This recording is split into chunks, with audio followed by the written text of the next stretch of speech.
wabarakatuh. Selamat pagi, salam sejahtera untuk kita semua. Selamat pagi rekan-rekan media dan tamu yang terhormat. Selamat datang di konferensi pers PT Magnum Estate International hari Selasa tanggal 15 Oktober 2024. Good morning, members of the media and the distinguished guests. Welcome to the press conference of PT Magnum Estate International on this Tuesday, October 15, 2024. Baik, telah bergabung bersama kami perwakilan dari PT Magnum International dan juga Iza Law Firm SCBD Bali Office. Yang terhormat Profesor Dr. Yusril Iza Mahendra SH MSc selaku pendiri Iza dan Iza Law Firm. Bapak Stanislav Sodovnikov, salah satu pendiri dan juga investor di dalam PT Magnum International. Bapak Igor Maksimov, juga pendiri PT Magnum International. Bapak Bobby, selaku manajemen dari PT Magnum International. Ibu Kenia, selaku manajemen dari Iza dan Iza Law Firm SCBD Bali Office. Kemudian Bapak Parade Sitorus, selaku perwakilan dari manajemen PT Magnum Estate International. Kemudian Bapak Adnial Romza, selaku wakil direktur Iza Law Firm SCBD Bali Office. Joining us today as the representative of PT Magnum Estate International and Iza Law Firm SCBD Bali Office, serving as their legal counsel, which are Profesor Dr. Yusril Iza Mahendra, SH MSc, as the founder of Iza Law Firm SCBD Bali Office.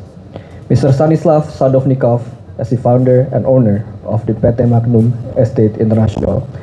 Mr. Igor Maksimov, as the founder and owner of PT Magnum Estate International. Mr. Bobby Sumantri, representing the management of PT Magnum Estate International. Ms. Kenia Hairunisa Mahendra, representing the management of Iza and Iza Law Firm SCBD Bali Office. Mr. Adnial Romza, as the Deputy Legal Director of Iza and Iza Law Firm SCBD Bali Office. Mr. Parade Sitorus, representing the management of PT Magnum Estate International. Baik, mungkin langsung saja kita memasuki pokok acara press conference. Yang pertama nanti akan memberikan pernyataan dan juga materi juga oleh Pak Parade Sitorus dari perwakilan Magnum International. Silakan Pak. We would like to invite the representative of PT Magnum Estate International as the first speaker. Time is yours.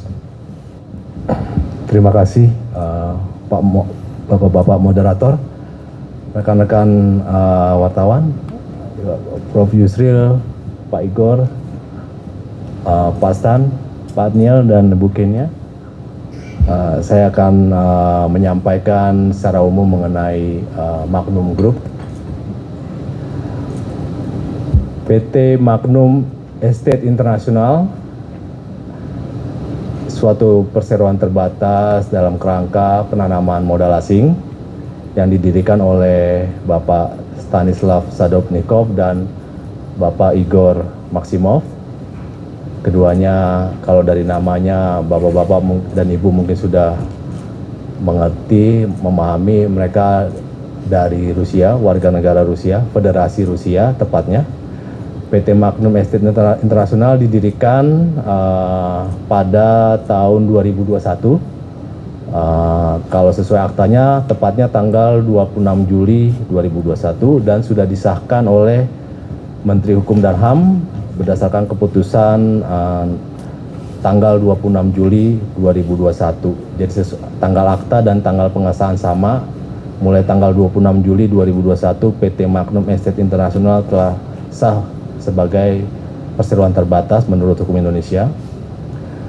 Dalam kurun 5 tahun, PT MEI telah memiliki 11 proyek yang tersebar di beberapa area premium di Bali. Jadi sejak pendirian PT Magnum sudah membangun 11 proyek dengan jumlah total kamar 609, 2 resor dan juga 64 villa. Dalam perjalanan usahanya, PT Mei telah aktif berpartisipasi dalam event-event internasional seperti Annual Investment Meeting Congress di Abu Dhabi, Indonesia French Economic Forum di Prancis, Development and Construction Conference di Oman, MIPIM Exhibition di Prancis, International Property Show di Dubai, hingga Forbes Congress di Moskow. Dalam forum-forum tersebut, PT Mei berhasil memperkenalkan Indonesia, khususnya Pulau Bali, sebagai tempat yang memiliki potensi sangat besar untuk berinvestasi. Karena effort yang dilakukan oleh PT Mei dalam forum-forum tersebut, PT Mei berhasil membawa investasi modal asing senilai lebih dari 2 triliun rupiah ke Indonesia. Jadi tidak hanya mereka berinvestasi, tapi mereka juga, Magnum juga ikut mempromosikan Indonesia sebagai negara yang layak untuk dijadikan tempat berinvestasi, terutama Bali. Proyek atau produk PT Mei sendiri telah mendapatkan banyak penghargaan dari dunia internasional, yang mana salah satunya adalah dari Asia Pacific Property Awards sebagai The Best Apartment Condominium Development Asia Pacific, Best New Hotel Construction and Design Asia Pacific, dan Architecture Multiple Resort Indonesia. Media-media ternama internasional juga telah meliput produk-produk dari PT Magnum Estate International. Itu dapat dilihat dalam majalah-majalah dan tabloid seperti Elite Agent, Mansion Australia, Times Monaco, Monaco Choice, Dubai People, Luxury Travel Magazine, MT Guide, America Daily Post, Washington Morning, Travel Daily News, Property Daily, dan tentu saja Forbes sendiri. Ya. Tidak hanya berkancah di dunia internasional, PT Magnum Estate International juga telah turut andil dalam mendukung program pemerintah Republik Indonesia melalui partisipasinya untuk mendukung proyek di Ibu Kota Nusantara (IKN) dan sekaligus mempromosikan kawasan industri terpadu Batang di Jawa Tengah. Dari saya mungkin cukup. Perhaps from Pak Igor and Pak Stan, do you have something to add? The stage is yours. Thank you. My name is Stanislav Sadovnikov. Like a few words of about us, about Magnum, how we started. So basically, we started at 2019, and it was a pandemic. So during the beginning, we started developing Bali market, and for more than 5 years, we promote not just our properties, but the location Bali and Indonesia itself. As I said, we take a part in many forums, business forums all over the world, talking about this destination, and our goal is to create investment attractive environment in Indonesia, now specifically in Bali, and just recently we start a new destination like Nusantara, and we want to make investment attractive environment where interesting to invest, other developers coming and following our way and bringing more investments and more opportunities to the local communities. As for example, just for the last 2 years, accumulatively we brought about 7 trillion investments to Bali, which is not just to our projects but to all around the Bali, to other developers as well. And we see the Bali, which we focus right now, as and now it's becoming one of the most attractful for investment location, and it's leading to developing more and more great projects, which we're very excited to do ourselves, which getting robots.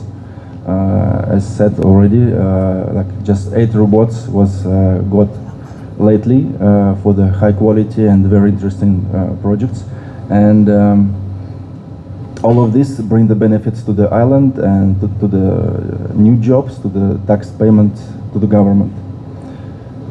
That's a few words I want to say, and maybe I give a word to Igor, my partner. Please. Yeah, hello everyone.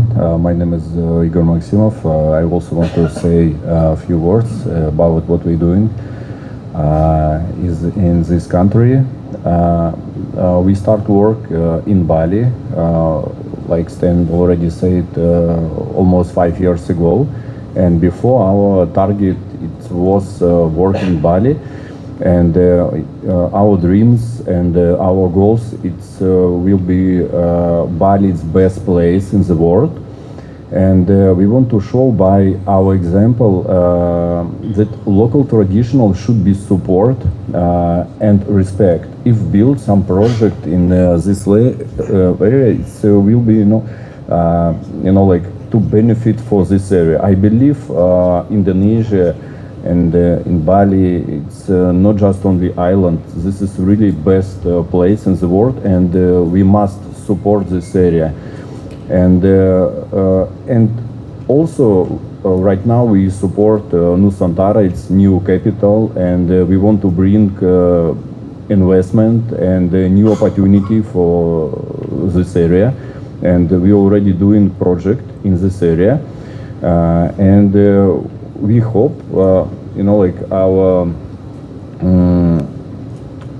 our focus to help to bring new opportunity for this area, because when we start work in some area, people see what we're doing and follow us. And in just only last year in Bali, came around 100 developers from Russia, Ukraine, and build projects, pay tax, give many jobs to this area. Yes, and we believe that Nusantara can be best place and best city like Dubai, and we support and to make this happen. Yeah, and I want to say we respect Indonesia law, culture and heritage. We came to this island, to this country to bring new opportunity, and we think we want to say thank you for government to support our company, to our project. Yeah, thank you. Terima kasih. Mungkin kita akan selanjutnya kepada Prof. Yusril Iza Mahendra selaku pendiri Iza dan Iza untuk memberikan sepatah dua patah kata. Silahkan Prof. For the next speaker, we would like to invite Profesor Dr. Yusril Iza Mahendra.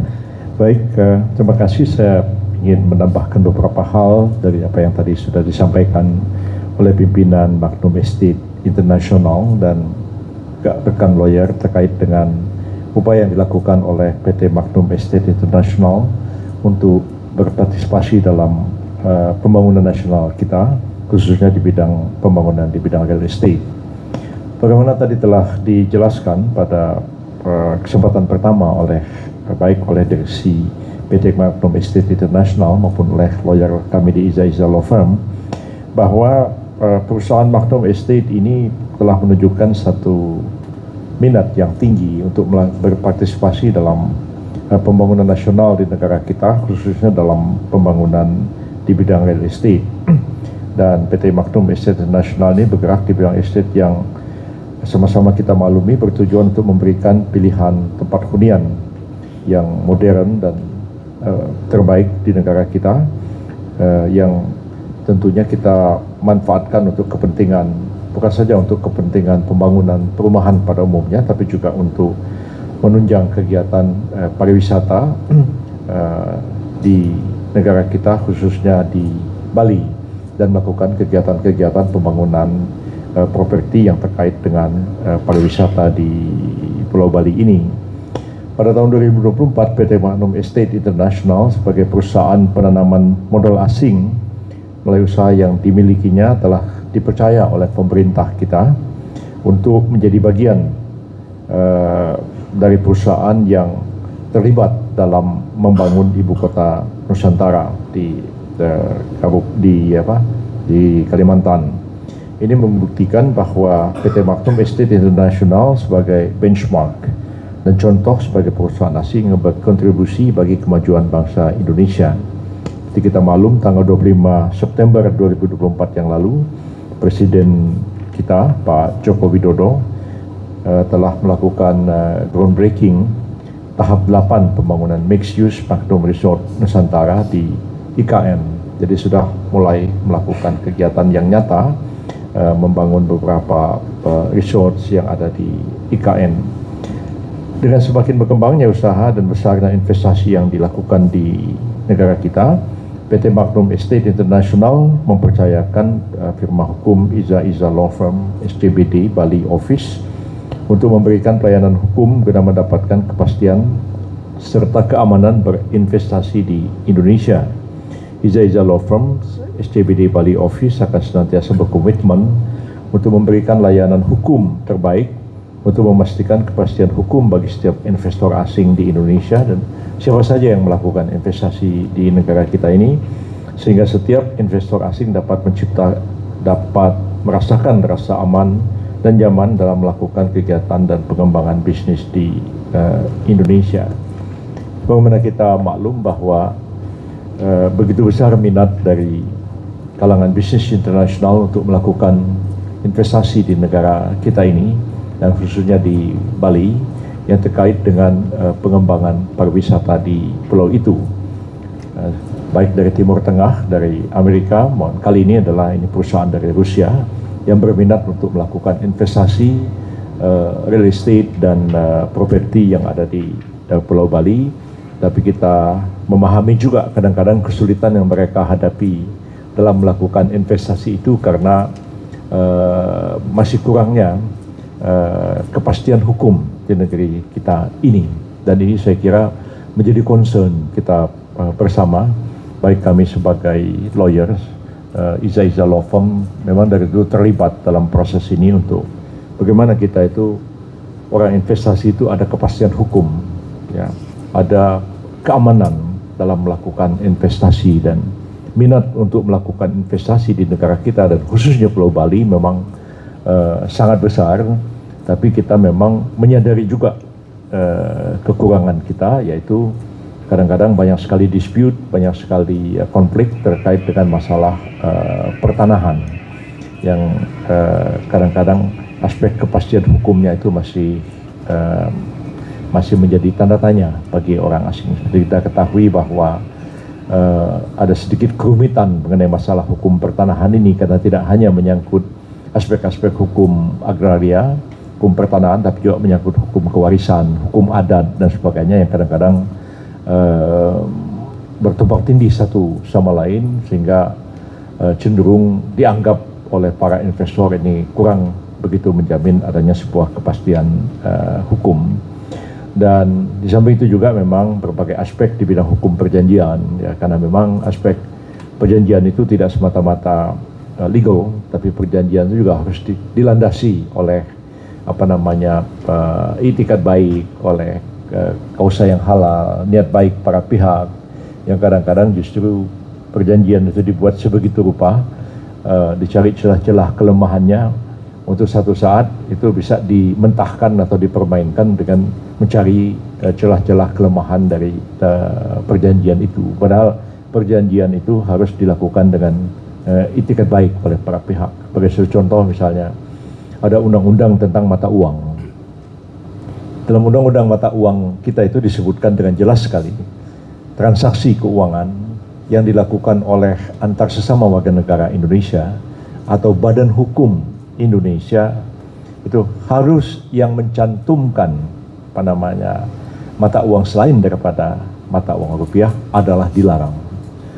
Dilarang artinya dia menjadi unlawful, menjadi batal demi hukum. Jadi kalau misalnya saya sama Anda bikin perjanjian, saya bilang aja perjanjiannya pakai dolar Amerika. Nah, begitu ada tagih saya nggak mau bayar. Kan ini batal demi hukum perjanjiannya. Karena kita sesama WNI tidak boleh melakukan perjanjian dengan menggunakan uang selain daripada rupiah. Nah, tapi kan tidak bisa hukum tuh begitu aja. Ya, hukum tuh harus ada niat baik. Ya, kalau orang sudah ngutangin kita, orang sudah mengerjakan sesuatu yang kita minta, ya dibayar dong. Jangan alasannya nggak mau bayar gara-gara perjanjiannya menggunakan uang US dollar. Jadi hukum itu tidak bisa dibaca harfiah begini, tapi harus dilandasi oleh itikat baik, rasa saling percaya, dan lain-lain sebagainya. Dan karena itu dalam melakukan investasi, perusahaan asing atau orang asing kan tidak bisa sendiri. Mereka harus menggunakan lahan, menggunakan tanah itu dimiliki oleh orang perorangan, dimiliki oleh masyarakat, dimiliki oleh pemerintah, ada lagi dimiliki oleh masyarakat adat, hak wilayah dan sebagainya. Tapi semua itu tidak bisa tidak, kecuali memang harus dilandasi dengan satu itikat baik bagi kita semua. Dan saya kira ini terkait dengan bagaimana kita membangun moralitas bangsa kita ini, karena tanpa moralitas hukum itu sebenarnya nggak bisa juga ditegakkan kalau main paksa begitu. Itu saya kira pendapat saya ya sebagai lawyers yang selama ini terlibat dalam menangani masalah-masalah hukum, dan kami tidak hanya di Jakarta karena kami punya kantor juga di Bali ya, yang banyak juga menangani kasus-kasus hukum yang muncul di Bali. Dan komitmen kita memang selama ini adalah memberikan pelayanan hukum yang benar, adil, dan lebih menjamin adanya sebuah kepastian hukum. Saya kira itu yang dapat saya sampaikan. Terima kasih banyak. Assalamualaikum warahmatullahi wabarakatuh. Baik, terima kasih Prof atas paparannya, dan bila mana Prof memang tadi ada acara yang sangat mendadak dan urgent, kami persilahkan Prof untuk mungkin kalau memang ada acara yang urgent untuk meninggalkan tempat. Barangkali ada yang mau ditanya sebelum saya pergi? Karena saya masih sibuk banget beberapa hari ini. Udah cukup jelas kiranya? Baik, udah cukup jelas. Terima kasih banyak, dan saya mohon maaf atas segala kekurangan. Mudah-mudahan kegiatan ini masih akan terus berlangsung, karena minta maaf saya banyak sekali kegiatan yang harus diselesaikan hari ini. Thank you very much, and I should be leave because I should do many program today. Thank you very much.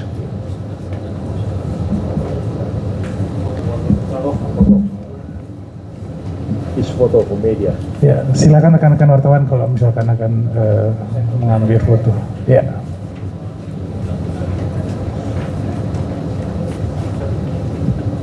For the next speaker, we would like to hand it back to the representatives of PT Magnum Estate International. Terima kasih Pak Andi dan Pak Dava, para moderator. Kita lanjutkan. Sebagai investor PT Magnum Estate International, walaupun dengan komitmennya ya yang telah ditunjukkan dalam membangun pariwisata dan perekonomian di Indonesia, khususnya di Bali, ternyata tidak selalu mendapatkan timbal balik yang diharapkan oleh PT Magnum, terutama dalam bekerja sama dengan partner. Yang sangat disayangkan adalah hambatan justru datang dari ex-partners PT Mei. Nah, ini terkait pada proyek PT Magnum The Umala Signature. Selanjutnya kami telah menunjuk, seperti yang sudah disampaikan oleh Prof. Yusril, kami PT Magnum Estate International telah menunjuk Iza and Iza Law Firm SCPD Bali Office sebagai konsultan dan penasihat hukum PT Magnum Estate International. Tambahan dari saya itu mungkin nanti selanjutnya akan lebih dirinci lagi dari pihak Iza and Iza Law Firm. Kami persilakan. Baik, terima kasih Pak Reddy. Selanjutnya kepada Bapak Adniel Romza selaku Wakil Direktur dari Kantor Hukum Iza and Iza Law Firm, kami persilakan untuk memberikan pemaparan. For the next speaker, we would like to invite Mr. Adniel Romza, Deputy Legal Director at Iza and Iza Law Firm SCBD Bali Office. Mr. Adni Horubzah, the floor is yours. Baik, terima kasih Bapak-Bapak moderator sekalian, dan sekali lagi selamat pagi menjelang siang, Stan, Igor, Pak Parade, dan Pak Bobi. Saya di sini sebagai lawyer mewakili Iza dan Iza Law Firm SCBD Bali bersama Ibu Kenia Mahendra. Pada kesempatan ini memang saya bertindak sebagai in charge lawyer bersama teman-teman lainnya untuk melakukan kajian-kajian terhadap apa-apa yang dialami oleh PT Magnum Group, khususnya berkenaan dengan pelaksanaan investasinya di Bali. Iza dan Iza Law Firm SCBD Bali saat ini telah menjadi bagian dari tim kuasa hukum PT MEI, dan kami akan senantiasa memberikan layanan hukum secara profesional untuk memastikan terpenuhinya hak-hak hukum PT MEI, sekaligus mendampingi PT MEI agar senantiasa memenuhi dan senantiasa berada dalam koridor hukum dan perundang-undangan yang berlaku dalam menjalankan dan mengembangkan usahanya. Sebagai bagian dari tim kuasa hukum PT MEI, kami menggarisbawahi sebenarnya mengenai adanya hambatan yang saat ini dialami oleh PT MEI berkenaan dengan salah satu produk properti yang dikembangkan oleh PT MEI yang berlokasi di Umalas atau di area setempat dikenal sebagai The Umalas Signature. Hambatan dimaksud akan menjadikan perhatian kami dan melalui pendekatan hukum yang terbaik untuk mendapatkan solusi mengatasinya. Kami telah membuat kajian khusus terhadap Umalas Signature yang telah berjalan ini, sebagaimana pandangan kami sebagai penasihat hukum. Sebagai gambaran, hal ini diawali dengan suatu kerjasama yang dibangun antara PT MEI dengan salah satu mitra lokal yang didasari oleh inisiatif kedua belah pihak untuk bersama-sama memasarkan dan menjual produk properti real estate yang berdiri di atas sebidang tanah HGB milik salah satu mitra lokal. Inisiasi ini dibangun karena adanya keresahan dari mitra lokal pada saat itu yang merasa kesulitan untuk memasarkan produknya. Atas kesamaan tujuan, pendiri PT MEI pada saat itu, Stan dan Igor, sepakat untuk membantu memasarkan properti dari mitra lokal tersebut dan selanjutnya berkembang dengan saling bersepakat untuk menjalankan rangkaian aksi korporasi dan menandatangani seperangkat perjanjian yang pada pokoknya mengatur hal-hal sebagai berikut. Pertama, atas tawaran dari mitra lokal, PT MEI mengakuisisi PT Samahita Inti Prasada atau biasa dikenal dengan PT SIP untuk selanjutnya menjadi sepenuhnya 100% milik PT MEI. PT SIP merupakan pemegang saham mayoritas 99% pada PT Samahita Umalas Prasada atau dikenal dengan SUP, di mana 1% sisanya masih dipegang oleh mitra lokal yang bersangkutan. Kedua, adanya penyerahan tanah HGB kepada PT SUP sebagai tempat pembangunan The Umalas Signature yang diikuti dengan kompensasi yang telah dibayarkan lunas kepada mitra lokal yang bersangkutan untuk jangka waktu 25 tahun, kurang lebih hingga tahun 2044, dan dapat diperpanjang sesuai dengan jangka waktu perpanjangan tanah HGB itu sendiri. Yang ketiga, PT SUP dan PT MEI terikat Akta Perjanjian Kerjasama Operasi KSO dalam pembangunan, pemasaran, dan pengelolaan sejumlah 248 unit apartemen dan fasilitas pendukungnya dengan jangka waktu KSO adalah hingga seluruh unit The Umalas Signature terbangun dan terjual. Jadi atas dasar hal-hal tersebut, sebenarnya PT MEI telah mengeluarkan modalnya untuk melaksanakan KSO dan pembangunan proyek dilanjutkan dengan menggunakan nama The Umalas Signature. Sejak terbentuknya KSO, PT MEI telah berhasil menawarkan properti-properti tersebut dengan sistem sewa jangka panjang ke investor asing. Lalu kemudian upaya PT MEI ini sebenarnya telah membuahkan hasil dan telah memberikan pemasukan yang sangat signifikan sehingga proyek konstruksi The Umalas Signature dapat berlanjut. Nah, permasalahan yang kemudian muncul adalah mitra lokal tersebut dan atau afiliasinya belum melaksanakan beberapa kewajibannya, khususnya dengan tidak menyelenggarakan RUPS sebagaimana diatur dalam peraturan perundang-undangan guna menindaklanjuti proses akuisisi yang di awal tadi, akuisisi PT SIP. Padahal PT MAI telah melunasi pembayaran atas pembelian saham-saham tersebut kepada mitra lokal dan afiliasinya. Dalam hal ini adalah pemegang saham sebelumnya di PT SIP, itu sekitar bulan Juni 2023. Dan karenanya, nama PT MAI sebagai investor sekaligus pembeli yang beretikat baik belum dapat tercatatkan sebagai pemegang saham secara resmi dan administratif ya di Kementerian Hukum dan HAM sebagai pemegang saham PT SIP. Nah, kami mencatat pula adanya upaya-upaya dari mitra lokal untuk mendelegitimasi PT MAI dengan melakukan pelaporan di kepolisian. Terus ada dugaan pengancaman, bahasa kasarnya pengancaman untuk memenjarakan lah, untuk mendeportasi lah, bila mana PT MAI ini tidak mau mengembalikan investasinya kepada mitra lokal, serta melakukan bad campaign juga. Ini dugaan ya, bad campaign dengan memberikan informasi-informasi yang tidak benar kepada klien-klien PT MAI. Bahkan saat ini terdapat tindakan penghalang-halangan terhadap PT MAI untuk memasuki gedung The Umala Signature maupun terhadap manajemen konstruksi yang bertugas sebenarnya untuk melakukan penilaian atas progres pembangunan, dan ini sebenarnya termasuk di dalam kesepakatan perjanjian pelaksanaan untuk pembangunan yang menjadi tanggung jawab sekaligus kewajiban dari PT MAI melalui SIP dan SUP tadi. Lebih jauh, mitra lokal juga telah secara sepihak memberikan pernyataan pembatalan rangkaian kerjasama sebagaimana dimaksud dengan PT MAI. Hal ini tentu sangat disayangkan karena hal tersebut kami anggap tidak menghormati ketentuan perjanjian-perjanjian kerjasama yang telah dibuat, dan rangkaian peristiwa tersebut telah menjadi pengalaman buruk dan menimbulkan kekecewaan tersendiri sebenarnya bagi klien kami dan khususnya para pendiri PT MAI sebagai investor asing.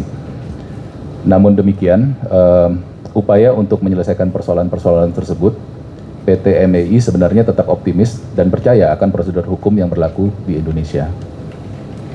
Pada tanggal 3 Oktober 2024, PT MAI berhasil memperoleh kepastian hukum berdasarkan penetapan nomor 530-Perdata.P/2024-PN Jakarta Utara yang diucapkan oleh Pengadilan Negeri Jakarta Utara, yang pada pokoknya telah menetapkan bahwa pembelian saham-saham PT SIP oleh PT MAI adalah sah dan PT MAI dapat menyelenggarakan sendiri sebenarnya RUPS atas SIP untuk pengalihan saham-saham sebagaimana saya sebutkan tadi sebelumnya. Dengan demikian, secara hukum berarti kini PT MAI adalah pemilik 99% saham pada PT SUP, sehingga PT MAI memiliki hak-hak hukum sebenarnya terhadap Umalas Signature yang tidak dapat dihalang-halangi lagi untuk memasuki The Umalas Signature. Lebih jauh, penting pula kami garis bawahi bahwa berkenaan dengan adanya laporan kepolisian terhadap salah satu pendiri PT MAI yang saat ini berjalan di Polda Bali, sebagai negara hukum, prinsip asas praduga tak bersalah wajib untuk dijunjung tinggi dan dijadikan pedoman bagi kita semua. Karenanya tuduhan yang dilayangkan oleh pihak-pihak tertentu kepada PT MAI belum dapat dianggap sebagai fakta yang sah hingga mendapatkan pembuktian di pengadilan. Terakhir, besar harapan kami, khususnya sebagai bagian dari tim kuasa hukum PT MAI, kiranya penjelasan yang disampaikan melalui konferensi pers ini dapat menjernihkan kesimpang siuran atas isu-isu yang ada yang ditujukan kepada klien kami PT MAI. Kiranya persoalan yang timbul dapat menjadi pelajaran untuk kita semua dan tidak menjadi presiden buruk, khususnya bagi iklim berinvestasi di Indonesia. PT MAI menegaskan bahwa akan tetap berkomitmen melanjutkan investasinya di Indonesia dan tetap meyakini tegaknya objektivitas dan kepastian hukum di Indonesia. Terima kasih.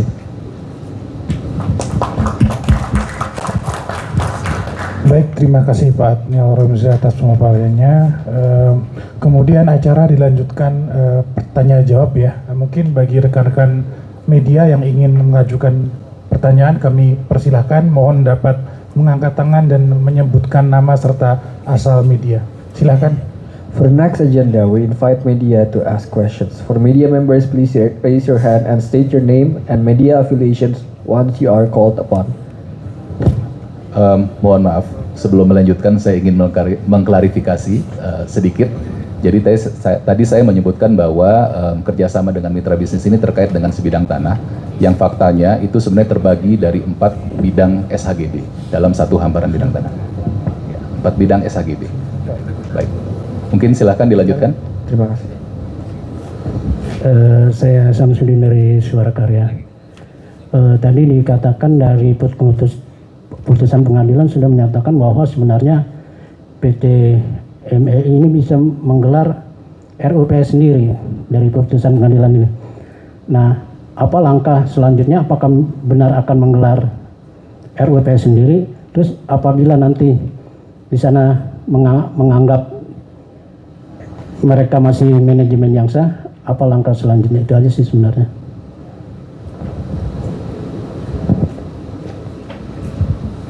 Langsung dijawab saja, mungkin biar tidak lupa. Baik, Bapak Ibu sekalian, berkenaan dengan putusan pengadilan yang telah klien kami terima, secara strategi kami tidak bisa sampaikan seluruhnya. Namun memang berdasarkan putusan tersebut, pengadilan telah memberikan kewenangan kepada klien kami untuk melakukan RUPS. Langkah selanjutnya tentunya kami akan berpedoman terhadap putusan tersebut dan mungkin bisa diikuti kemudian. Pada kesempatan berikutnya kami bisa menyampaikan seperti apa yang akan kami laksanakan. Demikian. Baik, selanjutnya bila mana ada pertanyaan lagi, silakan. Terima kasih. Saya Ridwan dari independenmedia.id. Jadi epicentrum konfliknya pada proses akuisisi PT ICP yang tidak jalan. Sementara PT MEI ini tadi ditegaskan telah melunasi segala macam kewajibannya. Tentu dalam proses konflik ini upaya-upaya dialog sudah berlangsung ya. Nah, apa sih sebenarnya yang tidak ketemu? Bisa dirinci nggak dari sisi MEI sendiri apa, kemudian dari sisi mitra lokal yang dianggap bermasalah itu apa, dan kenapa konflik itu kepentingan masing-masing tidak bertemu gitu. Makasih. Baik, mungkin sedikit dari saya, bila mana ada yang kurang-kurang bisa dilanjutkan dari PT MEI. Tapi secara prinsip begini, berkenaan dengan hubungan awal kita dengan mitra lokal, itu ada hak dan kewajiban yang memang harus dipenuhi oleh masing-masing pihak. Dari sisi kami berprinsip, kami telah melaksanakan kewajiban kami, dan sebenarnya ya kami berharap bagian lain yang menjadi kewajiban mitra lokal itu bisa dilaksanakan juga. Memang di dalam pertemuan-pertemuan tetap tidak ketemu sebenarnya. Dari kami sih sebenarnya berharap ya, kan sebenarnya tinggal dilaksanakan saja hal-hal tersebut. Apalagi sebenarnya kalau tadi kita bicara spesifik mengenai pengalihan saham-saham yang sudah menjadi pembicaraan awal sebenarnya dan sudah menandatangani perjanjian sebenarnya, itu kan hanya prosedur administratif yang harus dilengkapi saja dan dilanjutkan saja gitu. Dan dari kami sebenarnya hanya menyampaikan untuk dipenuhi, dan rasa-rasanya terakhir dari sisi mitra lokal belum bisa untuk melaksanakan tersebut. Jadi ya kita tidak tahu apa pertimbangannya, tapi ya faktanya seperti itu. Sehingga akhirnya kami memutuskan untuk meminta pelaksanaan RUPS tersebut melalui pengadilan. Baik, mungkin satu pertanyaan lagi kali ya, kita batasi mungkin. Terima kasih, saya Rahmat dari jakartadaily.id. Pertanyaan saya buat para investor dari Rusia. Dengan kasus ini bagaimana pandangan Anda terhadap berinvestasi di Indonesia? Is it safe or apa gimana gitu, atau mau kapok gitu dengan kejadian seperti ini gitu? Artinya ke depan apakah masih berniat untuk berinvestor di Indonesia? Mohon dibantu terjemahkan. In general, we continue all our plans and projects. Some things happen, something like make a bit complications or take some focus and time. Yeah, this is one of the situations which we believe to solve it with our partners and to move forward. Basically, it's not affecting any of our plans or any goals not changed. We committed to continue what we're doing and expand more. Currently, it's Nusantara place. We're really excited about that.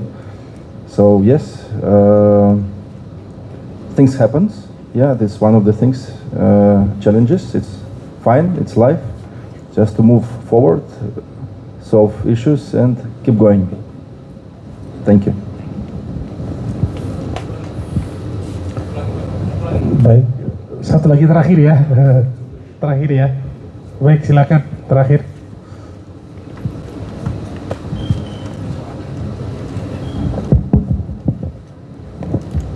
Terima kasih. Saya Mahfud dari iNews. Tadi menindaklanjuti dari keputusan PN Jakarta Utara itu, kan tadi RUPS artinya bisa menggelar RUPS sendiri, kemungkinan akan dilakukan kapan gitu. Kemudian kasus yang di Polda Bali mungkin bisa dijelaskan seperti apa gitu. Dan yang ketiga, nilai investasi yang sudah dikeluarkan oleh Magnum di dalam pembangunan Umalas Signature ini berapa, karena kelihatannya itu cukup besar gitu. Terima kasih. Ya, terima kasih. Dua pertanyaan akan saya jawab, dan yang terakhir berkenaan dengan investasi mungkin nanti manajemen dari MAI akan menjelaskan. Mungkin karena ini menjadi bagian dari strategi, kita tidak bisa mengungkapkan sepenuhnya. Namun berdasarkan putusan tersebut, memang segera sebenarnya untuk dilaksanakan RUPS, dan memang ada limitasi waktu tertentu yang diberikan di dalam putusan tersebut, sehingga kami akan gunakan itu untuk melindungi hak-hak kami. Dan yang terakhir, yang kedua ya, itu berkenaan dengan proses di Polda Bali ya. Jadi sebenarnya klien kami ini dilaporkan dengan dugaan penggelapan kalau tidak salah, dan prosesnya sih sebenarnya kita hadapi karena klien kami yakin tidak ada sesuatu hal yang memang sebagaimana dituduhkan oleh pelapor, dan kami terbuka untuk memberikan keterangan-keterangan dan klarifikasi-klarifikasi terhadap institusi kepolisian, dan tentunya bila mana diperlukan kita juga terbuka untuk melakukan audit-audit sehingga bisa membuktikan bahwa memang tidak ada dugaan penggelapan sebagaimana dimaksud. Secara prinsip kita menghargai proses hukum yang berlaku, dan kita akan mengikuti seluruh rangkaian prosesnya. Namun demikian kita yakin bahwa tuduhan-tuduhan yang disampaikan itu bisa kami jawab dan bisa kami klarifikasi bahwa itu tidak benar. Mungkin pertanyaan ketiga bisa disampaikan langsung ya, mengenai jumlah investasi yang sudah dikeluarkan oleh PT MAI khususnya di Umalas Signature.